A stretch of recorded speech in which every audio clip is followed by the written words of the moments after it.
Selamat datang, para pembangun impian dan calon pemimpin. Jika selama ini Anda percaya bahwa kunci menuju kekayaan dan kesuksesan adalah dengan bekerja 2 kali lebih keras, tidur 4 jam, dan mengisi setiap detik hari.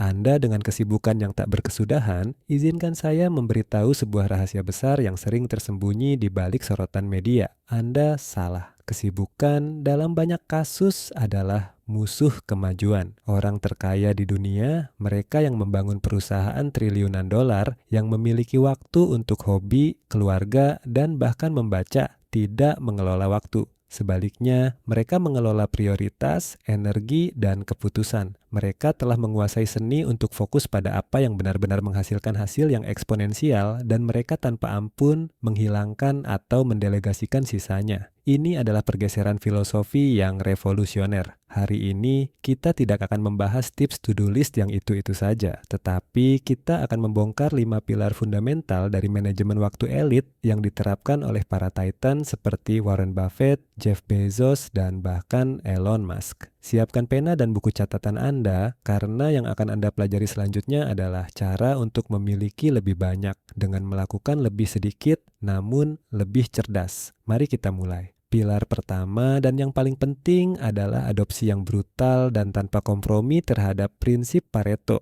atau hukum 80/20. Ini bukan sekadar konsep akademik. Bagi orang kaya, ini adalah filter utama dalam setiap keputusan alokasi waktu. Mereka tahu bahwa 80% dari hasil, kekayaan, atau kemajuan perusahaan mereka hanya berasal dari 20% upaya atau aktivitas yang mereka lakukan. Implikasinya sungguh mendalam. Sebagian besar hal yang membuat kita merasa sibuk sebenarnya hanya menghasilkan sedikit dampak. Disinilah orang kaya berbeda dari orang biasa. Orang biasa berusaha menuntaskan 100% tugas, berharap mendapatkan 100% hasil, sementara orang kaya hanya mencari 20% tugas yang paling berdampak dan memastikan tugas tersebut selesai dengan kualitas sempurna. Membiarkan 80% tugas sisanya menjadi dekorasi atau didelegasikan. Ini adalah eliminasi yang kejam. Mereka bertanya, jika saya hanya bisa melakukan satu hal hari ini, apakah itu? Dan jawaban itulah yang mendapatkan waktu dan energi premium mereka. Konsep turunan dari Pareto ini adalah sistem The Big Three atau MITs, Most Important Tasks. Setiap malam atau pagi, seorang eksekutif sukses tidak membuat daftar 20 item yang akan membuatnya merasa kewalahan. Mereka hanya memilih 3 dan maksimal 4 tugas yang jika diselesaikan hari itu akan menciptakan dorongan signifikan menuju tujuan jangka panjang mereka. Tugas-tugas ini bersifat kreatif atau pengungkit leverage, bukan reaktif, seperti membalas email atau menghadiri rapat yang tidak perlu. Bayangkan, jika Anda secara konsisten menyelesaikan 3 tugas paling berdampak setiap hari kerja, setelah 250 hari kerja, Anda telah menyelesaikan 750 tugas besar yang mendorong Anda maju. Itu adalah keunggulan kompetitif yang tercipta dari fokus, bukan dari jam kerja yang panjang. Warren Buffett misalnya terkenal dengan jadwalnya yang sangat kosong, karena dia menunggu hanya untuk investasi ayunan besar yang hanya muncul sesekali. Waktu kosongnya adalah waktu yang dihabiskannya untuk membaca, berpikir, dan menunggu kesempatan 20% terbaik. Jadi, rahasia ini menuntut Anda untuk menjadi seorang eliminator untuk mengatakan tidak pada hal-hal yang baik demi mengatakan ya pada hal-hal yang luar biasa, dan selalu mencari pekerjaan yang memberikan leverage terbesar. Jangan pernah memulai hari Anda sebelum Anda mengidentifikasi 3 tugas yang paling bernilai tinggi, dan bersumpahlah untuk tidak mengalihkan perhatian dari tugas-tugas itu sampai benar-benar selesai. Kesalahan umum dalam manajemen waktu adalah mengandalkan to-do list atau daftar tugas. Daftar tugas hanyalah daftar keinginan tanpa komitmen waktu. Ia adalah reaktif, bukan proaktif, dan selalu membuat Anda merasa tertinggal. Orang sukses menolak sistem yang pasif ini dan menggantinya dengan pendekatan yang lebih tegas, yaitu time blocking atau blokir waktu. Time blocking berarti Anda secara harfiah menjadwalkan setiap aktivitas di kalender Anda, bukan hanya rapat, tetapi juga waktu untuk deep work. waktu untuk istirahat, waktu untuk berolahraga, dan bahkan waktu untuk membalas email. Anda memperlakukan waktu yang dialokasikan untuk tugas seperti pertemuan yang tidak boleh dibatalkan, bahkan jika pertemuan itu adalah dengan diri Anda sendiri. Filosofi di baliknya sangat kuat. Jika sesuatu tidak ada di kalender, itu tidak ada. Dengan time blocking, Anda mengambil kendali penuh atas hari Anda, memaksa diri Anda untuk memvisualisasikan bagaimana 24 jam akan dihabiskan dan, yang lebih penting, memastikan bahwa tugas 20% dari rahasia nomor 1 mendapatkan blok waktu premium di pagi hari ketika energi dan fokus Anda berada pada puncaknya. Inti dari time blocking adalah perlindungan terhadap kerja mendalam atau deep work. Deep work, istilah yang dipopulerkan oleh Cal Newport, adalah kemampuan untuk fokus tanpa gangguan pada tugas yang menuntut kognitif. Ini adalah pekerjaan yang menghasilkan nilai baru, yang sulit ditiru, dan yang mendorong karier Anda maju. Orang kaya menjadwalkan blok deep work yang panjang, biasanya 2 hingga 4 jam, dan selama blok ini, mereka mematikan semua notifikasi, menutup pintu kantor, dan memutus koneksi dengan dunia luar. Mereka memahami bahwa beralih dari satu tugas ke tugas lain, task switching,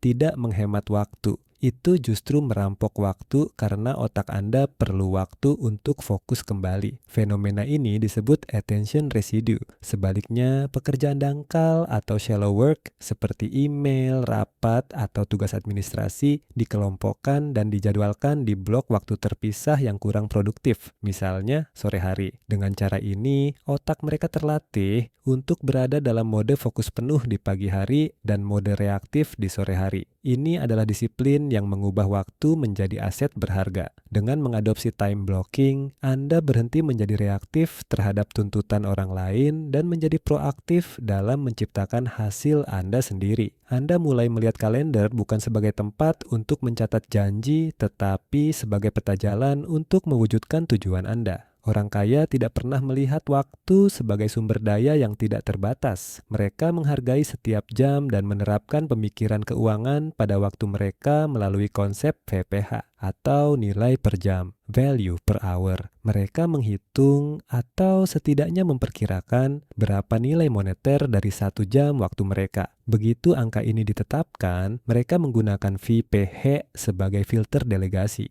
Jika suatu tugas memakan waktu 1 jam, tetapi dapat dilakukan oleh orang lain dengan biaya yang jauh lebih rendah daripada VPH mereka, tugas itu wajib didelegasikan. Ini bukan tentang kemalasan, ini adalah tentang pengungkitan atau leverage. Mereka tidak melakukan tugas yang dapat dilakukan dengan kompeten oleh orang lain, karena setiap jam yang dihabiskan untuk tugas bernilai rendah adalah 1 jam yang hilang untuk tugas bernilai tinggi, the big three. Filosofi ini membebaskan waktu mereka untuk hanya melakukan satu hal yang hanya bisa dilakukan oleh mereka, yaitu strategi, visi, dan pertumbuhan. Delegasi dalam konteks elit melampaui sekadar memberikan tugas administrasi. Itu termasuk mendelegasikan keputusan dan mendelegasikan ketidaknyamanan. Mengapa Anda menghabiskan 30 menit untuk memilih restoran, membandingkan harga, atau mencari penerbangan? Keputusan kecil ini menguras energi mental dan dapat didelegasikan kepada asisten. Mengapa Anda menghabiskan waktu berjam-jam untuk pekerjaan rumah atau mengurus mobil? Mereka mendelegasikannya kepada penyedia layanan. Ini adalah pengakuan bahwa energi mental atau yang disebut sebagai decision fatigue, kelelahan pengambilan keputusan, adalah sumber daya yang paling terbatas. Setiap kali Anda menggunakan otak Anda untuk keputusan kecil, Anda mengurangi kapasitasnya untuk menangani keputusan besar dan berisiko tinggi yang dapat mengubah lintasan bisnis atau investasi Anda. Oleh karena itu, delegasi adalah bentuk investasi diri. Anda membayar sejumlah kecil uang untuk memulihkan energi mental Anda, memastikan bahwa ketika momen keputusan besar datang, pikiran Anda tajam dan tidak terbebani oleh pemikiran tentang tagihan listrik atau apa yang akan dimakan untuk makan malam. Ini adalah permainan skala. Orang kaya fokus pada keputusan tingkat naga, risiko tinggi, imbalan tinggi, dan menyerahkan keputusan tingkat semut kepada orang lain. Meskipun terdengar kontradiktif dengan jadwal kerja yang padat, orang-orang sukses secara teratur, bahkan secara agama, mengalokasikan waktu untuk the 5-hour rule. Ini adalah konsep yang diamati pada para pemimpin besar seperti Bill Gates, Mark Zuckerberg, dan Oprah Winfrey. Mereka sengaja menghabiskan minimal 1 jam sehari atau 5 jam seminggu untuk kegiatan yang berfokus pada pembelajaran yang disengaja atau deliberate learning. Waktu ini tidak dihabiskan untuk membalas email, tetapi untuk membaca buku yang relevan dengan industri mereka, merefleksikan kegagalan dan kesuksesan, atau bereksperimen dengan ide-ide baru yang tampaknya tidak berkaitan dengan tugas saat ini. Mereka memahami bahwa pengetahuan adalah investasi yang memiliki bunga majemuk, di mana satu buku yang dibaca hari ini dapat menghasilkan ide revolusioner 6 bulan kemudian. Mereka tidak hanya menjalankan bisnis, mereka belajar menjalankan bisnis yang lebih baik setiap harinya. Waktu untuk belajar dan refleksi ini adalah pertahanan mereka terhadap stagnasi dan kejutan pasar. Bayangkan otak Anda sebagai software yang perlu diperbarui secara berkala. Tanpa waktu refleksi, Anda hanya akan mengulangi kesalahan lama dengan lebih cepat. Refleksi pakar melibatkan penjurnalan di mana mereka menganalisis mengapa keputusan tertentu berhasil atau gagal dan kemudian membuat penyesuaian pada model mental mereka. Ini adalah latihan metakognitif, berpikir tentang cara Anda berpikir. Dengan memprioritaskan waktu membaca dan berpikir, orang kaya secara efektif meningkatkan kecepatan berpikir dan kualitas keputusan mereka di masa depan. Mereka tidak hanya mengejar jadwal, mereka membangun kapasitas intelektual yang memungkinkan mereka untuk melihat tren, mengidentifikasi risiko, dan membuat koneksi unik yang tidak dilihat oleh orang lain yang terlalu sibuk di lautan shallow work.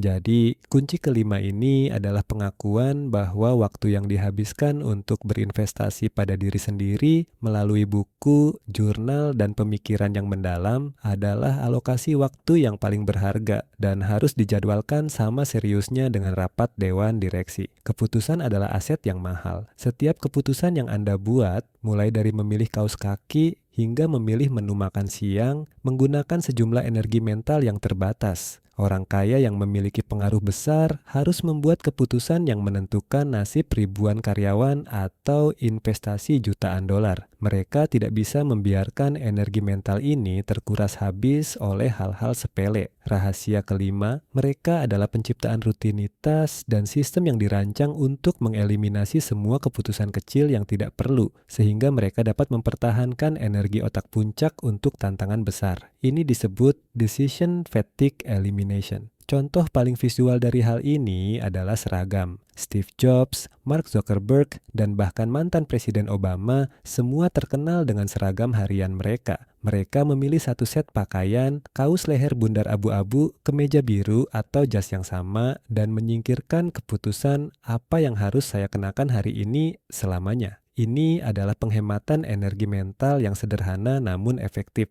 Selain itu, mereka mengotomatisasi makanan mulai dari sarapan yang sama setiap hari hingga memiliki koki pribadi atau layanan catering yang menghilangkan kebutuhan untuk merencanakan makanan. Mereka juga mengotomatisasi keuangan dan administrasi rumah tangga. Semua tagihan diatur pembayaran otomatis. Semua janji medis dijadwalkan oleh asisten. Mereka membangun sistem di sekitar diri mereka yang membuat hidup mereka berjalan lancar tanpa campur tangan mental harian. Dengan meminimalkan keputusan sepele, mereka memastikan bahwa ketika mereka harus memutuskan strategi perusahaan berikutnya, pikiran mereka segar, tajam, dan tidak lelah. Rutinitas ekstrem ini bukan tanda monoton, ini adalah tanda penguasaan, di mana energi mental dialihkan 100% dari hal-hal yang tidak penting ke hal-hal yang benar-benar menciptakan perubahan. Ini adalah cara hidup yang memaksimalkan dampak dari setiap jam yang mereka miliki. Kita telah melewati 5 pilar manajemen waktu yang sebenarnya adalah manajemen prioritas dan energi. Dari brutalitas hukum 80/20, kedisiplinan time blocking untuk deep work, perhitungan nilai per jam, investasi kompon di diri sendiri melalui the 5-hour rule, hingga eliminasi decision fatigue melalui rutinitas ekstrim. Ini semua bermuara pada satu perubahan filosofis yang mendasar. Jangan jadi pekerja yang hanya bereaksi. Jadilah arsitek yang merancang hari dan masa depan Anda. Kesuksesan finansial dan kebebasan waktu bukanlah hasil dari keberuntungan. melainkan hasil dari pilihan sadar untuk melindungi jam-jam paling berharga Anda untuk pekerjaan yang paling berharga. Tantangan saya untuk Anda minggu ini sangat jelas. Hentikan daftar tugas, to-do list Anda, dan beralihlah ke time blocking. Jadwalkan 3 tugas paling penting, the big three, Anda untuk besok dan alokasikan blok waktu deep work yang tidak dapat diganggu-gugat selama 90 menit untuk tugas pertama Anda. Mulai praktikkan eliminasi keputusan kecil. Jika Anda ingin menggali lebih dalam tentang cara menentukan nilai per jam Anda atau bagaimana cara efektif mendelegasikan, beritahu saya di kolom komentar. Jangan lupa like video ini jika Anda merasa mendapatkan wawasan baru, subscribe dan nyalakan notifikasi agar Anda tidak ketinggalan strategi berikutnya untuk menguasai hidup Anda. Sampai jumpa di video selanjutnya, teruslah membangun.